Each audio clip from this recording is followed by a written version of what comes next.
তামিমাকে প্রলুব্ধ করে নিয়ে গেছেন কিনা, ক্রিকেটার নাসির হোসাইন তামিমার সাথে অবৈধ বা ব্যভিচারের সম্পর্ক স্থাপন করেছেন কিনা। অন্য স্ত্রীকে প্রলুব্ধ করে নিয়ে যাওয়া, ব্যভিচার ও মানহানির অভিযোগে ক্রিকেটার নাসির হোসাইন ও তার স্ত্রী তামিমা সুলতানা তাম্মির বিরুদ্ধে করা মামলা শুনতে বিব্রত বোধ করছেন আদালত। এরপর মামলাটি অন্য আদালতে বদলির আদেশ দিয়েছেন। 28 এপ্রিল সোমবার ঢাকার অতিরিক্ত চিফ মেট্রোপলিটন ম্যাজিস্ট্রেট এই আদেশ দেন। 28 এপ্রিল ছিল নাসির ও তামিমার আত্মপক্ষ শুনানির দিন। দুজন আদালতে হাজিরও হন। দুই পক্ষের শুনানি শেষে আদালত বলেন, উভয় পক্ষেরই আবেদন দেওয়ার অধিকার আছে।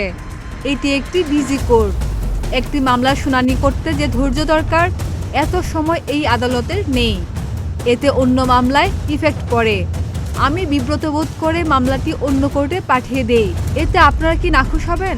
আইনজীবীরা জানান, এতে তাদের আপত্তি নেই।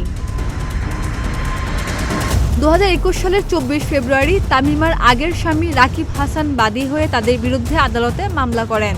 অভিযোগে বলা হয়, রাকিবের সঙ্গে বৈবাহিক সম্পর্ক চলমান অবস্থাতেই নাসিরকে বিয়ে করেন তামিমা, যা ধর্মীয় এবং রাষ্ট্রীয় আইন অনুযায়ী সম্পূর্ণ অবৈধ। তামিমা ও নাসিরের এমন অনৈতিক ও অবৈধ সম্পর্কের কারণে রাকিব ও তার 8 বছর বয়সী মেয়ে মারাত্মকভাবে মানসিক বিপর্যস্ত হয়েছেন। আসামিদের এমন কার্যকলাপে রাকিবের চরমভাবে মানহানি হয়েছে। খাদিজা নিপা, প্রতিদিনের বাংলাদেশ।